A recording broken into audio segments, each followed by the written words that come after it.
জানিয়ে দিব এই মুহূর্তে আমাদের হাতে এসেছে বাংলাদেশের গুরুত্বপূর্ণ আপডেট সংবাদের শিরোনাম।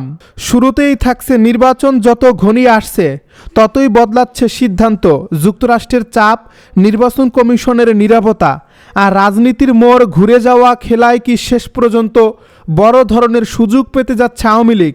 এ নিয়ে থাকবে বিস্তারিত প্রতিবেদন, তাই সম্পূর্ণ ভিডিও জুড়ে আমাদের সাথেই থাকুন। এবারে জানিয়ে দিব নির্বাচন থেকে সরে দাঁড়ালেন রাশেদ প্রধান। সব শেষে জানিয়ে দিব সিএসির সঙ্গে বৈঠকে পোস্টাল ব্যালট নিয়ে উদ্বেগের কথা জানালো বিএনপি। এতক্ষণ শুনছিলেন হাতে থাকা আপডেট সংবাদের শিরোনাম, এবারে বিস্তারিত। তবে তার আগে অনুরোধ রইল ভিডিওটিতে একটি লাইক এবং কমেন্ট করে জানিয়ে দিন ভিডিও সম্পর্কে আপনার মূল্যবান মতামত। আরও জানিয়ে দিন ভিডিওটি কোথা থেকে দেখছেন বা কোন জেলা থেকে দেখছেন। নির্বাচন যত ঘনিয়ে আসে ততই বদলাচ্ছে সিদ্ধান্ত, যুক্তরাষ্ট্রের চাপ, নির্বাচন কমিশনের নীরবতা আর রাজনীতির মোড় ঘুরে যাওয়া খেলায় কি শেষ পর্যন্ত বড় সুযোগ পেতে যাচ্ছে আওয়ামী লীগ। নির্বাচনের তারিখ যত এগিয়ে আসছে বাংলাদেশের রাজনৈতিক আকাশ ততই ঘন হয়ে উঠছে। আর ঠিক এই সময়ে নির্বাচন কমিশনের সিদ্ধান্তে একের পর এক পরিবর্তন রাজনীতিকে নতুন করে অনিশ্চয়তার দিকে ঠেলে দিচ্ছে।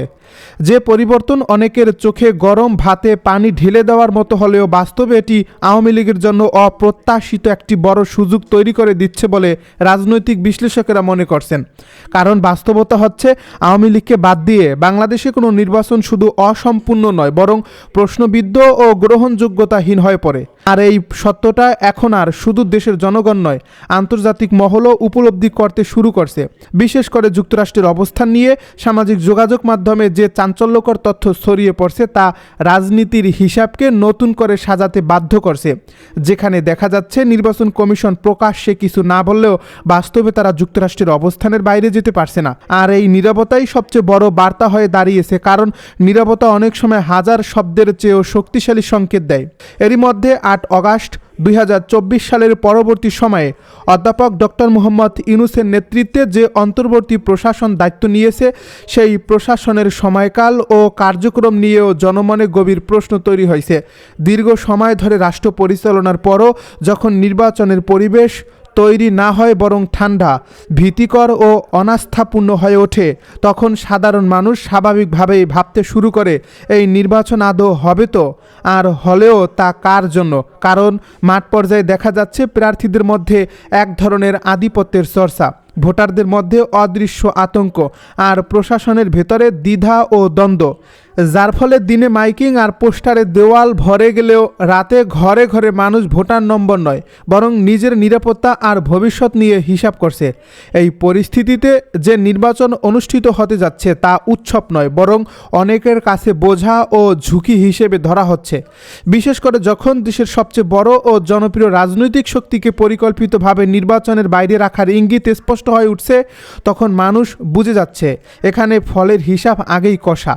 কে সরকারে থাকবে আর কে বিরোধী দলে বসবে, এই স্ক্রিপ্ট অনেক আগেই লেখা। আর এই উপলব্ধিই ভোটারদের সবচেয়ে বেশি নিরুৎসাহিত করছে।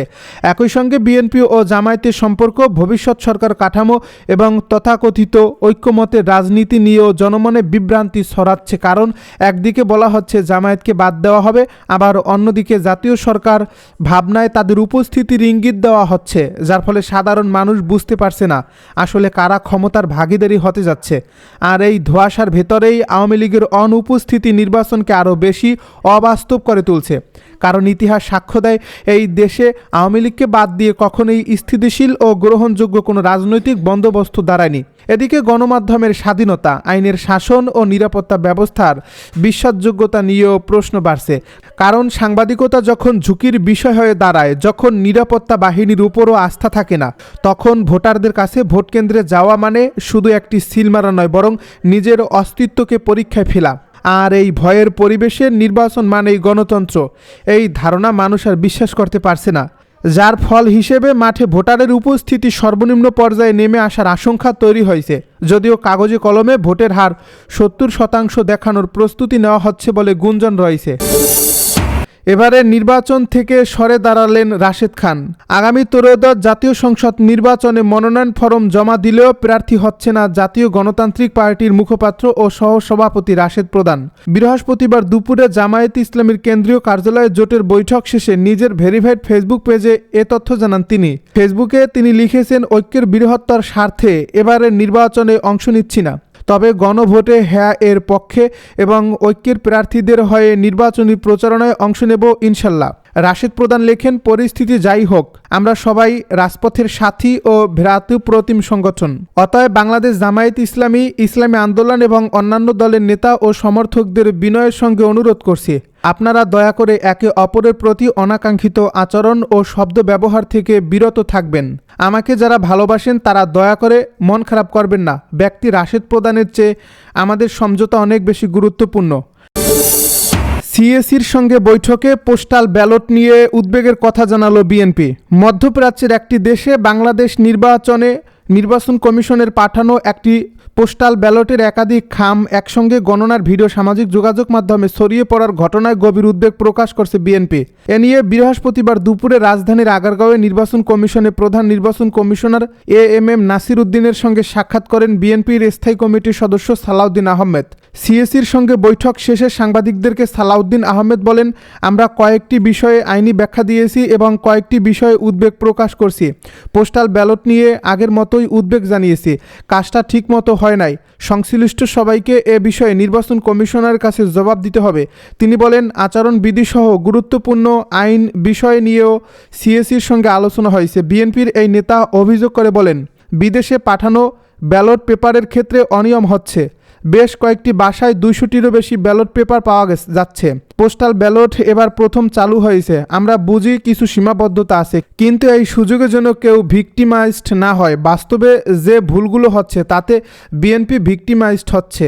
এ বিষয়ে নির্বাচন কমিশনের কাছে স্পষ্ট ব্যাখ্যা দাবি করছে বিএনপি।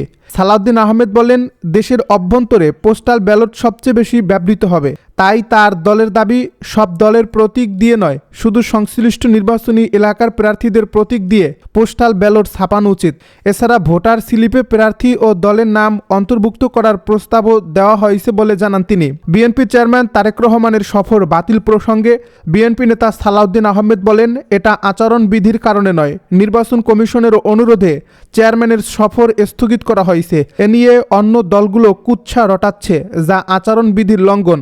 উল্লেখ্য, গত মঙ্গলবার বাহরাইনের একটি বাসায় পোস্টাল ব্যালটের অনেকগুলো খাম একসঙ্গে বাছাই ও গণনার ভিডিও সামাজিক যোগাযোগ মাধ্যমে ছড়িয়ে পড়ে। এই বিষয়টি নিয়ে সমালোচনার মুখে বুধবার সাংবাদিকদেরকে নির্বাচন কমিশনের ব্যাখ্যা দেন ইসি সচিবালয়ের জ্যেষ্ঠ সচিব আক্তার আহমেদ।